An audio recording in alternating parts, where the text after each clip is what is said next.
साईनाथ के बारे में बहुत सी रहस्यमयी और रोचक विवरण पाई जाती है। साईं का जीवन दर्शन अति सरल और सर्वजन हिताय है। सबका मालिक एक भाव से सबको अपना बना लेने वाले साईं सदा ही मानव जीवन और जीवन के उद्धार के लिए अनेकों कष्ट सह के भी जीने का मार्ग दिखाते रहे। हमें गर्व है हम उस महान भरतखंड के रहवासी हैं जहां श्री साईं जैसे महान धर्मात्मा ने अवतार लिया। उनके जीवन के बारे में कुछ भी बोलने या लिखने के लिए हम सब बहुत ही तुच्छ हैं। क्या वर्णन करें उस रूप का जिसमें प्रभु का वास हो, जो स्वयं ही सर्वविदित है। फिर भी कोशिश की है श्री साईं के जीवन दर्शन के कुछ प्रसंग आपके सामने प्रस्तुत करने की। आशा करते हैं आप तक जरूर पहुंचेगी।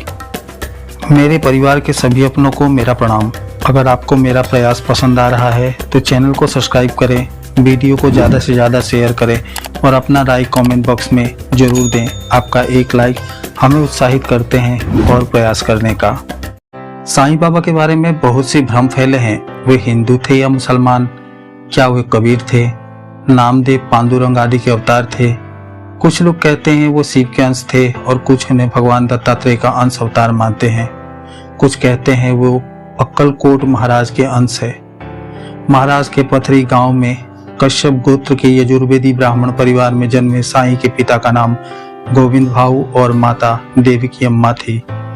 कुछ लेखक के अनुसार गंगा भाऊ और देवकी अम्मा के 5 पुत्र थे, क्रमशः रघुपात भूसारी, दादा भूसारी, हरिबाबू भूसारी, अंबादास भूसारी और 5वां बलवंत भूसारी। साईं बाबा माता पिता के तीसरे संतान थे जिनका नाम हरिबाबू भूसारी थे।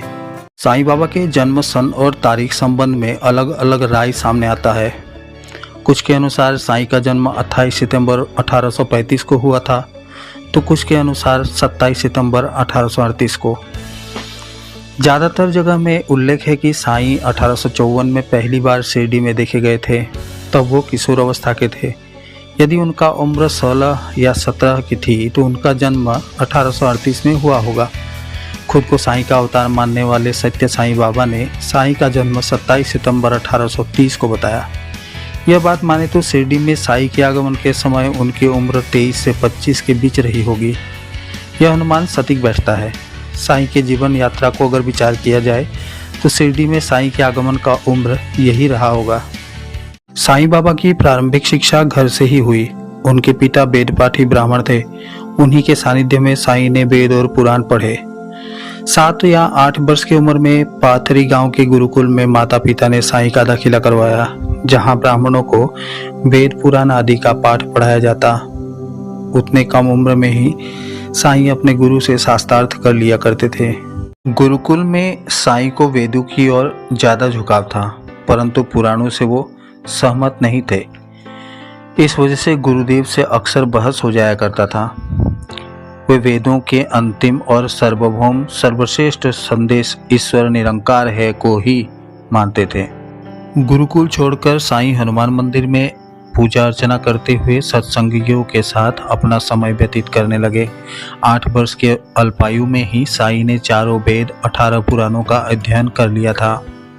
साईं जहाँ रहते थे वो हैदराबाद निजामशाही का एक भाग हुआ करता था। उनकी राजशाही में मुसलमानों के एक हथियारबंद संगठन जिसे रजाकार कहा जाता था, वे लोग हिंदुओं को धर्मांतरण के लिए मजबूर किया करते थे। हिंदुओं पर तरह तरह के अत्याचार और मनमाने टैक्स लगाया करते थे। साईं का परिवार भी इससे अछूता नहीं था। सरकार का जुल्म बढ़ता देख साईं के पिता ने वो स्थान छोड़ने का मन बना लिया। अपने पूरे परिवार को साथ लेकर गंगा भाऊ पंढरपुर गए। भीम नदी पार करने के लिए पूरा परिवार नाव पर बैठा।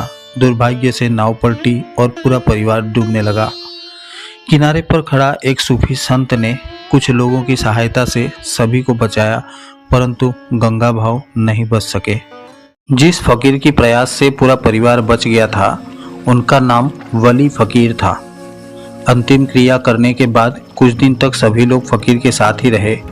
बाद में रोजी रोटी कमाने हैदराबाद चले गए। साईं फकीर के साथ ही रह गए। इस तरह पिता की मृत्यु के बाद पूरा परिवार बिखर गया।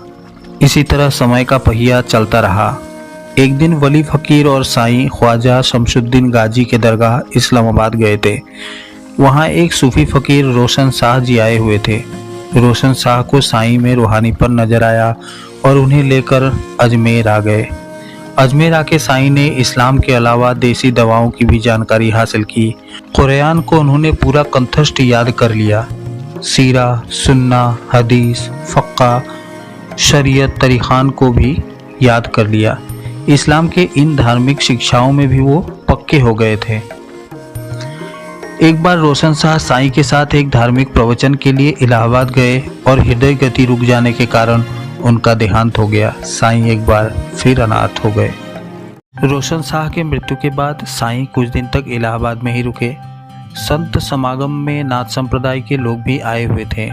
बाबा का झुकाव नाथ संप्रदाय के रीति रिवाजों के प्रति ज़्यादा थी। वे नाथ संप्रदाय के प्रमुख से मिले और उनके साथ संत समागम और सत्संग किए। बाद में उनके साथ अयोध्या चले गए।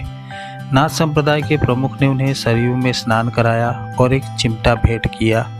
फिर नाथ संप्रदाय के प्रमुख ने बाबा के मस्तक पर तिलक लगाकर उसे आजीवन धारण करने का निर्देश देकर अपने डेरे पे चले गए। बाबा फिर अकेले रह गए। कुछ समय अयोध्या में व्यतीत करने के बाद बाबा को अपने गांव पातरी याद आती है। माँ और परिवार से मिलने की आशा में बाबा पातरी गांव की ओर चल देते हैं। गांव पहुंचने के बाद पता चलता है वहां कोई है ही नहीं। उनके पड़ोसी चांदवी ने बाबा को भोजन कराया और रहने खाने की व्यवस्था करने के लिए नज़दीकी गांव सेलू के बैकुंठ आश्रम ले गई। दत्त संप्रदाय के परंपरा को निर्वाह करने वाले आश्रम के बाहर ही चांदबी और बाबा को रोक दिया जाता है। इसका कारण उनके पहनावे से वे मुसलमान नजर आ रहे थे। चांदबी की प्रार्थना से बाबा बैकुंठ सा प्रसन्न होते हैं और साईं को अपना शिष्य मानकर आश्रम में प्रवेश देते हैं। आश्रम के बाकी शिष्य साईं से बैर रखते थे, परंतु साईं बैकुंठ सा बाबा के धीरे धीरे अति प्रिय शिष्य होते चले गए। एक दिन उन्होंने अपने मृत्यु के पूर्व ही अपनी सारी शक्तियाँ साईं को दे दी। साईं को जंगल में ले गए और पंचाग्नि तपस्या की। वहां से लौटते समय कुछ मुसलमान कट्टरपंथियों ने साईं के ऊपर ईंट और पत्थर फेंकने लगे। बाबा को बचाने के लिए बैकुंठ सा बाबा सामने आ गए तो एक ईंट उनके सिर पर लगी। खून बहता देख साईं ने तुरंत कपड़े से खून साफ किया और उसे 3 लपेटे में बांध दिया। जो ईंट से गुरु को चोट लगी वो ईंट बाबा ने अपने झोली में रख लिया। जीवन भर उस ईंट को अपने सिरहाना बनाए रखा। आश्रम पहुंचने के बाद दोनों ने स्नान किया और बैकुंठ सा बाबा ने साईं से कहा कि 80 वर्ष पूर्व स्वामी समर्थ रामदास के चरण पादुका का दर्शन के लिए वो सज्जनगढ़ गए थे। वापसी में शिरडी में रुके थे। उन्होंने वहां एक मस्जिद के पास नीम के पेड़ के नीचे ध्यान किया और गुरु रामदास का दर्शन हुआ। गुरु ने कहा, एक दिन तुम्हारा कोई शिष्य यहाँ आएगा, रहेगा और यह स्थान तीर्थस्थल में बदल जाएगा। बैकुंठ से बाबा ने आगे कहा कि वो गुरु रामदास के स्मृति में एक दीपक जलाया जो नीम के पेड़ के पास एक शिला की आड़ में रखा है। वार्तालाप के बाद बैकुंठ शाह ने साईं को 3 बार सिद्ध किया हुआ दूध पिलाया। इस दूध को पीने के बाद साईं को चमत्कारिक रूप से अष्ट सिद्धि शक्ति प्राप्त हुई। वो एक दिव्य पुरुष बन गए। उसके बाद बैकुंठ शाह बाबा ने देह त्याग कर दिया। गुरु के जाने के बाद साईं का भी आश्रम में रहने का कोई महत्व नहीं रहा। गुरु की आज्ञा से साईं बाबा घूमते फिरते शिरडी पहुँचे। शिरडी के आसपास घने जंगल हुआ करते थे। वहाँ बाबा ने सबसे पहले खंडोबा मंदिर का दर्शन किया। फिर बैकुंठ शाह बाबा के बताए उस नीम के पेड़ के पास पहुँच गए।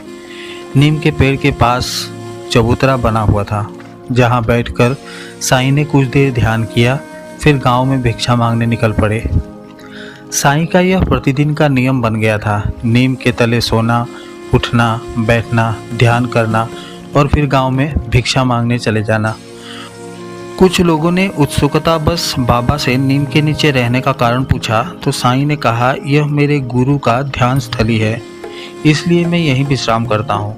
लोगों को विश्वास दिलाने के लिए बाबा ने एक स्थान पर खुदाई कराई जहाँ एक विशाल शिला नजर आया। शिला को हटाने के बाद एक द्वार दिखा जहाँ एक दीपक जल रहे थे।